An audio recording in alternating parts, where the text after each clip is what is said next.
Hello, second graders. I hope you're having a wonderful Wednesday today. We're going to work some more on counting coins today, but also working on what happens when a word problem is about money. Okay, but first, before we do that, we're going to work on a few math facts together. So I have some math facts here for you, and this month you've been focusing on the +9 math fact strategy. So there are a few, or not even a few, there's one math fact that you can use that strategy on, and there are others that you may use another strategy on. So press pause right here and solve these problems, and then we'll check them together. Okay, so the first problem is 9 plus 7. 9 plus 7 is a math fact that is adding 9, and the other add-in is not 9, so we can use the +9 math fact strategy. So I'm going to pretend that this 9 is a 10 and do 10 plus 7. What is 10 plus 7? 10 plus 7 is 17, but then we have to take one away since we added one here. What is 17 take away 1? 17 take away 1 is 16. So you should have gotten 16 as your answer to 9 plus 7.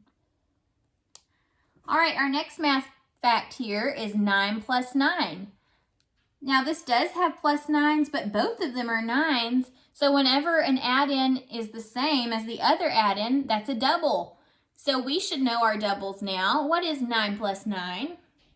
9 plus 9 is 18. Finally, we have 3 plus 4. 3 and 4 are right next to each other as we count on the number line. So we can use the double +1 or the double -1 strategy to solve this problem. I'm going to do double -1 today.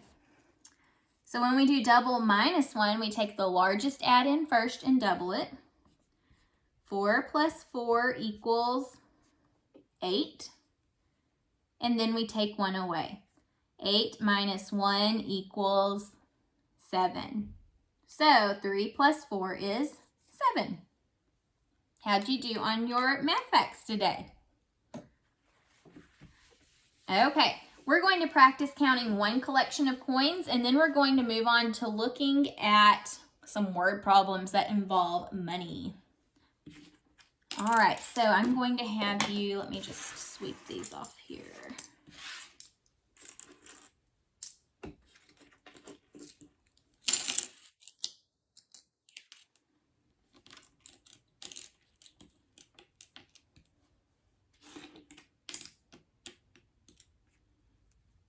Okay, let me put these closer. I want you to count and solve how much money we have here. So let me try to make it to where you guys can see it a little bit better. There we go. All right, press pause and count the amount of money I have. Okay, so to start with, I want to show you a little bit of a trick here that you may or may not know about. You can make a quarter out of other coins and help you to count faster, especially if you know how to count by quarters, 25, 50, 75, $1. So look, I know that 2 dimes and a nickel make 25. So instead of having to count those separately, I can just say, oh, I know this is 25. So I can count it just like a quarter. 25, 50, 75, $1. Oh, and look, I didn't mean to, but I gave y'all more than $1 here. So we'll just say this is 100 for now.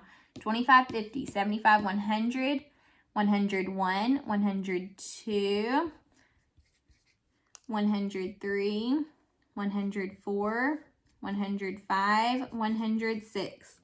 Now to write this, we would be writing it either like 106 cents or add your decimal point in after your $1.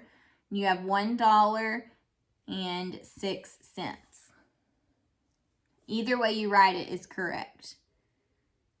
So if you weren't quite understanding that trick I did at first, let me show you how it would be counted without that quarter trick. hang on, let me erase these so we don't get confused. Okay, so if you didn't use the quarter trick, you may have started with your quarters first because they are the largest value out of all these coins and counted 25, 50, 75, and then you may have gone to your next largest amount, 85, 95, then 5 more is 100, and then counted by ones, 101, 102, 103, 104, 105, 106. It doesn't matter which order you count them in, you should still get $1.06 or 106 cents. Okay, so you can continue practicing counting collections of coins at home with your parents, but we are going to move on to looking at a word problem that involves money. Okay, so Mrs. Clark had 98 cents. She spent 55 cents on a snack. How much money does Mrs. Clark have now? Okay, so the question that we're going to answer is how much money does Mrs. Clark have now? And I hate writing with an expo on paper, but I don't have another marker around. Okay, how much money does Mrs. Clark have now is the question we need to solve. Let's look for important information. Mrs. Clark had 98 cents. She spent 55 cents on a snack.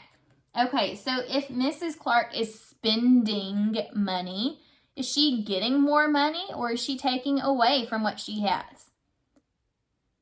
She's taking away. So spent means to subtract. So we are going to be doing 98 cents minus 55 cents to solve this problem. If you know how to do double-digit subtraction using this equation already, then you can solve it like this. Or you could use coins and actually work it out and build 98 cents, 25, 50, 75, 85, 95, 96, 97, 98. Okay, and then I can take away 55 cents. 25, 50, 51, 52, 53. Uh-oh, there's a problem. We're going to exchange, I'm going to exchange a dime for 2 nickels because a dime is 10 cents and 2 nickels are 10 cents. See, 5, 10. So let's try this again. This is just like when we use our base 10 blocks and we have to take away more ones than we have. We change out a 10 long for 10 units. This is the same thing except with coins. Okay, we're taking away 55 cents. So 25, 50. 55. See, now I have enough. So take that away. How much is left? Let's count. 25 plus 10, 35 plus 5 now because that's a nickel. 25, 35, what's 5 more? 40, 41, 42, 43. So 98 minus 55 is 43. And in this case, it's 43 cents. So we can answer the question now. How much money does Mrs. Clark have now? She has 43 cents. And remember, we can write it with a cent sign. We could write it with a dollar sign and a decimal point. Or we could write it with words. No matter how we write it, it's still 43 cents. Okay. We have one more word problem to solve. Mike had 65 cents. Then he found a quarter on the ground. How much money does Mike have altogether? Okay, so our question that we're answering is, how much money does Mike have altogether?